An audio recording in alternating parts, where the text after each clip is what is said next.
On how to get a fursuit, acquire your fursuit, and information for beginners. Come on in.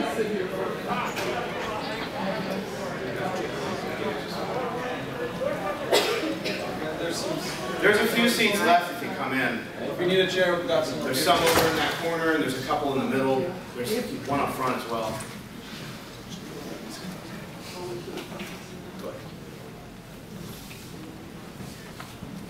All right, biggest thing to start this off. What is a fursuit? I mean, everyone probably just saw the fursuit parade, see us all walking around. These are our heads up here. Basically, it's just a customized costume of a character of your choice. Meaning that it's a character that you designed or somebody else designed for you. It's not usually a copyright character. Some fursuit makers will make those for themselves, but it's not something that they can actually sell. So if you want a copyrighted character, it's usually something you're going to have to do on your own. Most fursuit makers are very against that because of obvious reasons of lawsuits and such. America.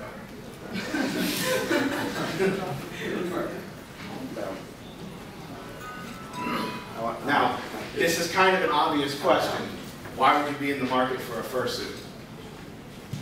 To be fluffy and adorable. I agree. Many furries have different reasons. Some of us just want to walk around and be cute and enjoy having a good time with friends and acting like big goofballs. Others actually do it to hide behind the mask. Some people have problems with social anxiety where they want to actually have a character be the face to the world in front of them so they can go out and have fun with other people.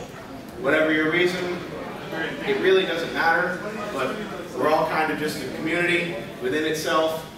Most of the fursuiters know each other. Most of us kind of hang out in groups. We all kind of hang out in headless lounge and such at cons. It's really like a small brotherhood inside of the furry family.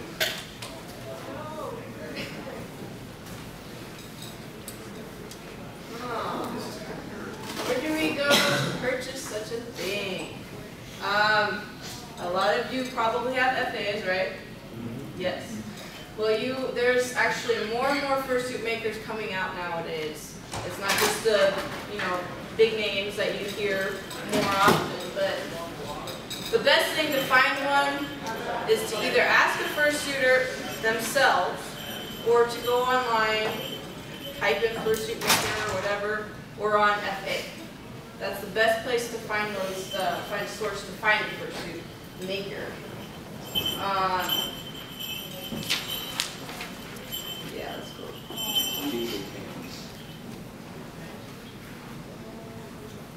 What do you need when you find your fursuit maker?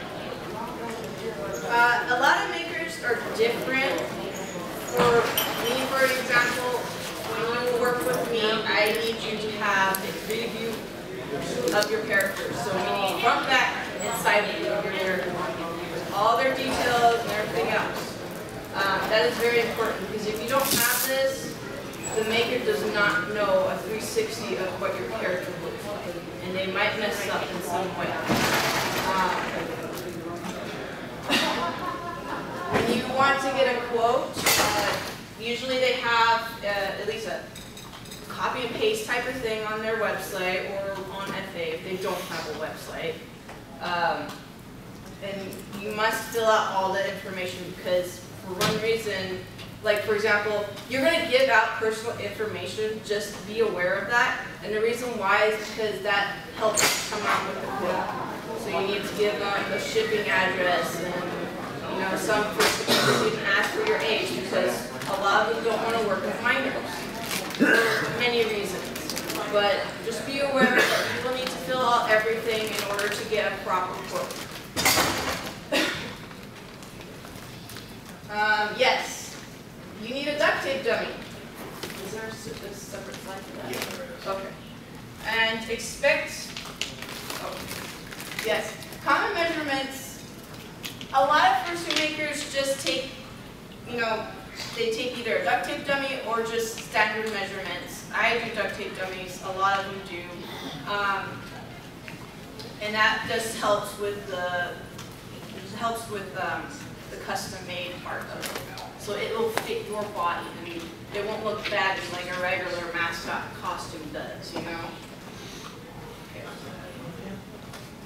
And this is a duct tape dummy. I have examples here from my work that I have gotten from customers. I'll probably pass them around so you guys can see. But a duct tape dummy is basically full-on, what is it? I'm trying to find the word. Bodysuit? Yeah, basically it's like almost a tight bodysuit that they use to create your bodysuit for your suit. Were you looking for the word mold? Yes, that's the one. Thank you. So here are examples of good duct tape dummies and bad duct tape dummies. This right here is a good example. It's just half of it, so don't be worried. A good example of what a good duct tape dummy will look like. The reason why is because this one, they took separate little pieces to put on the person that they're taping. You do not want to take the roll and go like this around the person because you're going to cut the circulation and then it's going to come out like crap because it's too tight. So I'll pass this around. If you guys can pass it around, that's great. This is a bad example. Don't use crazy colors for your duct tape dummy. You've seen those, you know, they have ducks and mustaches, prints, and such like that. Don't use that because these are going to be cut up unless the fursuit maker actually stuffs the dummy and does it a different way. But yes, don't use crazy colors because it makes it hard. Oh, here. It makes it hard for the patterning. Most fursuit makers will cut the duct tape dummy up into individual pieces once they get it and actually cut it into a fabric pattern. Yep. And some of the crazy colors of duct tape just don't work with how their methods go with making the pattern because whatever materials or marking implements that they have just don't go with that color. It's easier to just use the regular standard gray duct tape. Yes, yes. Here's another example. Again, this person just went around the arm and didn't take individual pieces. Be aware when you are doing your duct tape dummy, you need to have at least 2 people helping you. Because this thing could be a 1 hour to 2 hour process, depending on what they know and how they're doing it. When you are doing this, don't use clothes. Please don't use clothes. It makes it harder to cut the material. Use painter suits. You can find these at Lowe's or Home Depot for like $8. It's cheaper and it makes the process go a lot faster. Okay. Terms of service. This is the most important thing you will need to know because a lot of people tend to not read the TOS. And it makes it harder for the actual fursuit maker to answer questions that can be answered by reading the TOS. Like payment plans and how do I pay and what do I need to expect, how long is the wait for my suit and such like that, how long does it take to make a suit. Everything like that is in the TOS.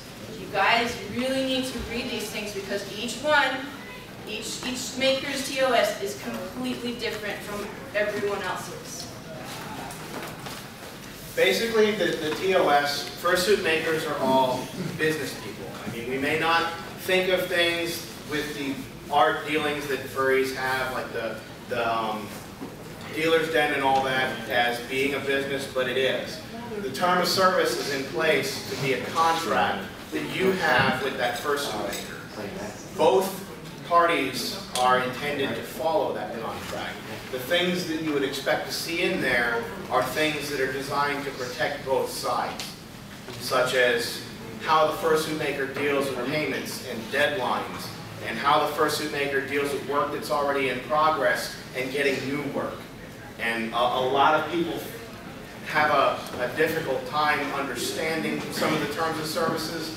If you do have a problem that you need to understand with what the TOS means, just talk to the maker.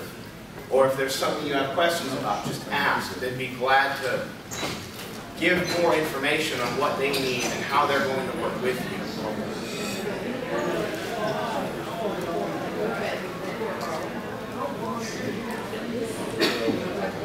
Yeah, big thing when it comes to fursuits. There are only so many materials that are available.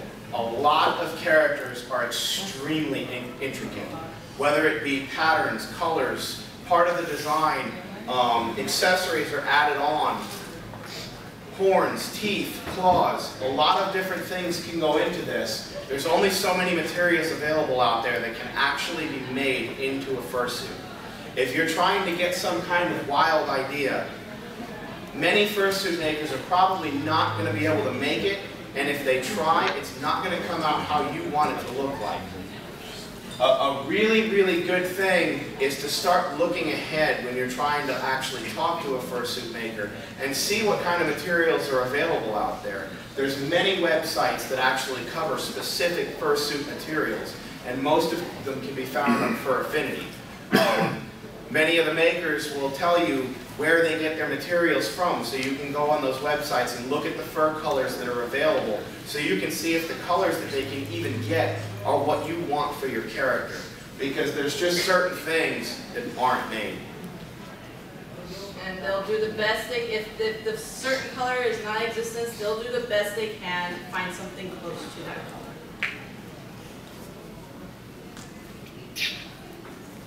This is kind of just a continuation of what I really just said. But there, just to go on along a little more with that, there are a lot of different options out there. Every maker is different. Some makers will actually go as far as pouring resin and latex casts of things, others won't. So when you're trying to research what type of fursuit materials you want to have in your fursuit, it's really important to pay attention to the makers, because every maker is different, and some will go essentially a step further than others in actually manufacturing things that are very hard to obtain.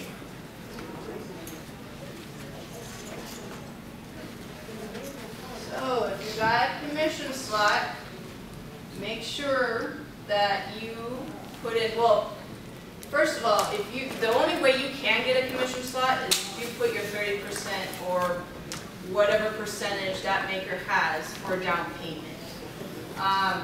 And that really helps get the materials and gets you the slot for whatever completion month that you guys have discussed with the fursuit maker.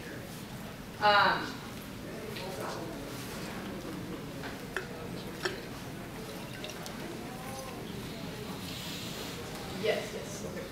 And that the 30% or whatever percentage it is non-refundable. So if you decide to not go with this maker, expect to not get that money back. Because again, that is meant to purchase materials and to make sure that you have that commission slot. So when the maker, actually yeah, you can go. When the maker contacts you to let you know that they're finally starting your suit, they will probably let you know that, okay, give me a couple weeks or a week or so and I'll start giving you work in progress photos. If you have anything to ask the maker or anything, go ahead and ask them and see what they say. For me, I give progress throughout a couple weeks of that month. It takes me a whole month to make a suit. So each customer gets about 2 to 3 progress photos and a list of progress photos. And when they do give you, like for example, the head itself, it depends on what the head is made out of. For example, if it's made out of just foam, if they show you the foam carve, you need to make sure to look over it really carefully. And if you see something that you would like changed, make sure you tell the maker right away, because once they put that fur on, that's it. You don't have another chance to change it. This is a big one. I've seen a lot of people get a little misunderstanding on shipping of fursuits. Fursuits cost a lot to ship. Generally speaking, it's between $40 and $60 just to send it regular mail. It costs a lot because they're large and they don't compress. You need large boxes, and generally speaking, mail moves slowly. I know everyone gets excited when their suit is done. They want to get it now. They talk to the maker. They don't expect to hear that it's getting sent regular mail, and sometimes tension gets a little high. If you want your fursuit shipped quickly, you have to talk to your maker ahead of time, and it is going to cost extra. That's something that almost every makers have in their terms of service, and it's something that all makers will explain up front what shipping method they use. Usually for shipping to, when you first get your quote, you will get a quote of how much your suit will cost, and shipping is usually extra. So make sure you remember that. Alright, your suit has arrived. This is the most exciting part about it. When you get your suit, you want to make sure that you check everything on your suit. The reason why is because if you find something in there that's not right, you need to contact your maker right away. Because you have a certain amount of days for your warranty and such, and if something's wrong on their part, make sure that they know and they will fix it for you. Well, basically, your fursuit will arrive in a box. Generally, they're wrapped up inside the box where you open it and you have to unwrap everything. Take a good look over all the parts, make sure nothing was damaged when it was shipped, and then, big thing is put your suit on. Make sure it fits. If it doesn't, talk to your maker. A lot of suits, when you get them though, will be slightly snug. It's pretty normal for the faux fur to do that. As you wear it, especially the head, the foam-based heads as well, as you wear it, it will break in. Things get loose, it starts to stretch out, and it actually fits you better that way. These furs have a lot of stretch to them. The way the fabric is woven together, they do stretch out over time. If it starts off really loose, it's only going to get worse. So you don't want all those big baggy and saggy spots in your suit. It should be a little tight. Same thing with the head. The foam in the head is going to fit to conform you and stretch out. I mean, if it grossly doesn't fit, then yeah, you should definitely talk to your maker because something was wrong, either in the process of them getting your measurements or the duct tape dummy being used as a pattern. Yeah, the duct tape dummy is a very important thing to do correctly because if you don't, some makers will look at it and tell you that you need to send me a new one. And you just have to, that's it. They want to make sure that this suit fits you because it's important. They don't want them to be, super tight on you. So duct tape dummies are very, very important to do right. You've got measurements too. Yes. Like we were talking about the measurements, but a lot of people take a lot of people, if they do resin heads, for example, it fits from like 22 to 24 inches. I actually take head measurements, the circumference around your head, from top to bottom here, and between your eyes. And that actually will fit you much better, in my opinion, because it's your head. But everybody is different, so just make sure you talk to your maker about that and get those measurements correct. Your fursuit warranty. Again, everybody is different. This is important to know because if you get your fursuit and you go to a convention and you completely trash your suit, that is not on the warranty. The warranty means that if you find something on your suit that's not supposed, like an open seam or something like that, that is the maker's fault, and they will take it back and fix it for you for free. Now, if you take your suit and modify it in any way, that voids your warranty. So make sure you are aware of that, because if you fix anything and the suit maker sees that, they're not going to fix it unless you pay them to fix it. Another thing you need to worry about is that suit makers have a lot of people on their commission slots. You just want the head. Partials generally range between $800 to $1,100, which is usually like a head, feet paws, hand paws, and tail, and it may include like arm sleeves. What would be considered a 3/4 partial is a head, hand paws, feet paws, tail, arm sleeves, and leg sleeves. So you would be wearing a t-shirt and shorts with it, but you would still have fur covering every other part of your body. And then you get into full suits, where the full suit's a plantigrade, which means that it doesn't have the animalistic looking legs. Those generally run, depending on the maker, between $1,400 to $2,600. Some makers can be a little more than that, and it also depends on your character complexity. The more colors that they have to put in add to the price, the more furs they have to use, intricate details that have different patterns that they have to sew in, those can raise the price because it takes more time. And then the digigrade suits are usually the most expensive because they use a lot of material. They have to have extra padding put into them. They take a lot more to shape and form. They take more time to make. Those are generally the more expensive suits, like in the $2,600 to $3,000 range. Oh, another thing to keep in mind that when you are ordering your suit, if you are ordering a partial, keep in mind that fur color tones change. The manufacturers don't necessarily have the same tone every time they make the same color. So keep in mind that if you do want a full body suit eventually, you can ask the maker to purchase more fur and keep it for you until you're ready to get that bodysuit. That way the fur is, continuously the same thing. Sometimes if you do not do that and there's a certain fur that's not available anymore, you're kind of screwed. So, yeah, just keep in mind. And hi, I'm Frost. I'm part of the TA team. When it comes to price on a fursuit, guys, always think about quality. The quality of the price is what you're going to get. If you're going to pay $2,000 for a full suit, more than likely it's going to be pretty high quality. You're going to get what you pay for. So if you're going out and you're looking for a suit, but you're trying to save a dime, and you find someone that's going to make you a full suit for $800, really think about that. Because more than likely, you're going to pay that $800, and in about a month, that suit's already going to be done. All right?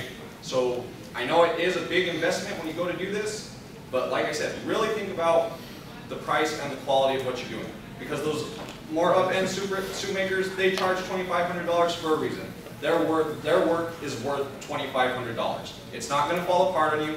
The seams are great. The fur is always great. And more than likely, it's going to come out exactly like you want it. Okay? So always think about that. I know everyone likes to save a buck nowadays, but these things, they're custom made for you. No one else is ever going to have this character. So why not splurge a little and make it a really good character to have, something you're going to hold on to for several years down the line. The big thing you need to take from this, too, as well, is a lot of people do think the upfront cost of fursuits seems kind of excessive, but this is the fursuit maker's job. It's what they do to make a living. It's essentially the same thing as you getting a wage. That's why they cost so much. This takes a month for them to build, and it's a solid month of time. And think of it also as you're not only buying a costume, you are buying a piece of art. Okay, these things are literally walking pieces of art. So, believe me, like I said, if you're going to pay $2,500, you're going to be happy with the outcome, and you're not going to have that buyer's remorse when you get your first suit. Yes. Both times a lot of colors. Like 90 a lot of colors, or would 9 is a lot of colors, colors. depending on what your character has. Like if it has like tattoos on it and it's different colors, that's a lot. And it will make the quote a lot higher. Okay. The more complex your character is, the higher the price is always going to be. Yep. Because a lot of those times, they are hand sewn. If it's something really, really complex, like I don't know if you've seen the coyote with the Zia symbols on them, but all that was hand sewn. That takes a lot of time to do. So it's going to make your fursuit quote a lot higher because of that. What about artistic liberty commissions? Artistic liberty commissions is different. I mean, makers have a certain starting price for artistic liberties because they have to design the thing. They have to make sure that you are liking the design and buy the materials and such like that. So I've seen artistic liberties suits starting at $2,500, depending on what kind of bodysuit it is. Either it's digi or pentagrade. And if you are going to get an artistic freedom suit, do expect to pay more because again, the artist is putting more, not just the effort of building it, but the effort of helping you create the character. Yep. So in a sense, they're doing double the work, so again, expect to pay a little more, but at the end, it also is going to become a better outcome because you're going to see the quality of the work. Yes. So you guys have your own company. What kind of information or tips would you give to people who are starting their own fursuit making? Starting on fursuit making, what I did when I first started out was I just had my own character, Twinky, and my first convention was actually RX. So I just ran around and people noticed it. It takes a lot of advertising to do this stuff, okay? To make sure that everybody knows your name and your style. And it takes a lot of effort and a lot of years to get to that point. And that's big, like she just said. When you're starting as a fursuit maker, you want to create a style. You want to have a significant look to your suits. You don't want... Exactly, yes, exactly. So, if you notice, our TA suits have very large toony heads. Our ears are usually all very big. Another suit maker, One for All, you notice all his heads very similar. It's the style that creates the suit, that creates the image for the suit maker. Yep. So they have, like I said, when you're creating, you really want to start working. She's changed her style several times throughout the years that she's been doing this. So it is going to change. You're going to find better techniques, faster ways of doing things. But it's all working at it. Just start with what you know, and then build from there. And the difference between a hand carved head and a foam cast head is very, very obvious. Yes, you can see it. I mean, she does all. These are completely hand carved. Foam cast heads of companies that do that, you will start to get what people call cookie cutter suits. And so your suit is going to look like the person before you and the person after you. When you get a suit maker like us, where we do work on really shaping and customizing that head and that body to your specifics. And again, that's all part of the style. It's just working your style out and finding what makes you comfortable. And again, shows your work. It expresses it. It gives it. It's that one shot that people see it and go, "I know who that is." It's not who made that. It's I know who that is. Yeah, just advertise. Just keep advertising your work, and people will notice. Yes. Progressive. Yes. Style.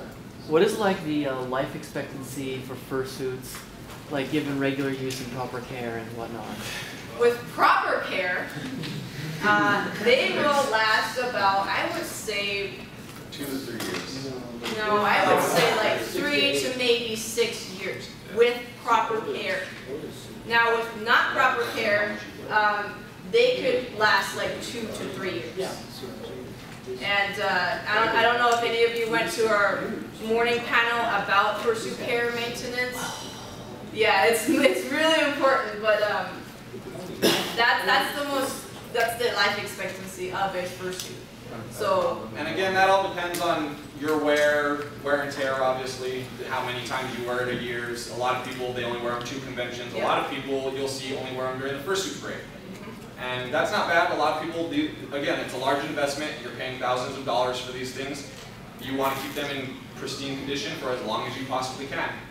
And so proper care is very important, but you also have to take into consideration, how much am I going to wear this suit? What am I going to do in this suit? What events am I going to go to? Am I going to be outside a lot of it? That's all stuff you need to consider when you're going into buying these suits and knowing how long it's doing the timetable of how long am I going to have this suit before I have to then invest in the next one. You'll replace feet more than you'll do any other part of your costume because you walk around on them.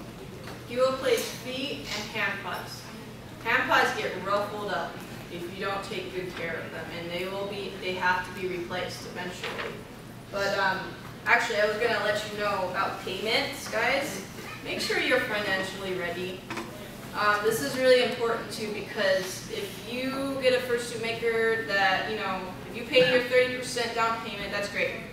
But a fursuit maker will let you know that you need to pay the rest of the amount during, you know, before this certain month, or your completion month. Some makers do payment plans, and it's just like any other bill that you get. You have a bill every month that you need to pay on that certain day.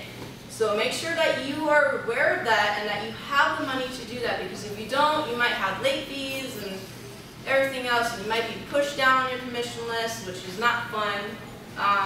But yeah, make sure that you guys are financially ready for something so large like this. And not every suit maker takes payment plans, guys. Some suit makers, every suit maker is going to require you to place a deposit of 30% or more. Again, that's going to be non-refundable. You're never going to see that money again. But the next part is paying off the rest of your suit. Some suit makers will require you to pay that suit off within 30 days. So again, that is about being financially ready to buy these suits. If you go into a purchase like this and go, okay, I've got the money for the 30%, but I don't have anything else saved, you're in big trouble. That is something that you do not put that money down at all. You save that money, another 6 months or whatever, make sure you have close to the amount if you are going to do payment plans. And again, it's a monthly thing. It's not, oh, this month I think I'll skip and I'll pay them next month. No, it's a bill. It's, I put the 30% down, they'll tell you what day you pay it on the next month, and you make that payment. Because again, it's a business to us, it is our income, just like anyone else working at any other business in America. And some makers, if you do payment plans and you don't pay at a certain time, they will literally tell you, we will drop this commission. And that would suck really bad.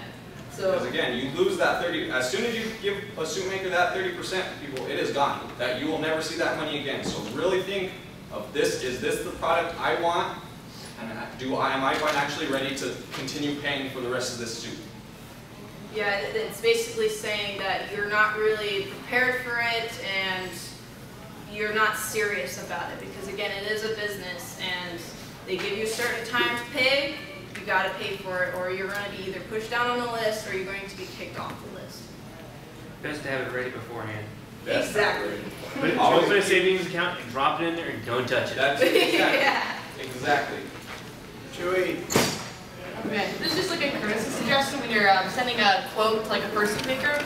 If you're gonna ask a fursuit maker for a quote just to get like a rough idea of how much your suit's gonna cost, when you get that quote and you're like, whoa, that's like way too expensive, make sure you let them know that like you're not interested. Either you're not interested or you're not ready. Yes. It's nothing. This is not. I hope this isn't insensitive, but it's nothing more infuriating to like a fursuit maker to just have them not respond, because it's like you don't know, and it's like it's kind of a little bit of a waste of their time if you're just like going to disappear off the face of the planet. So make sure you let them know like what you're going to do after you get that quote, because that's really important.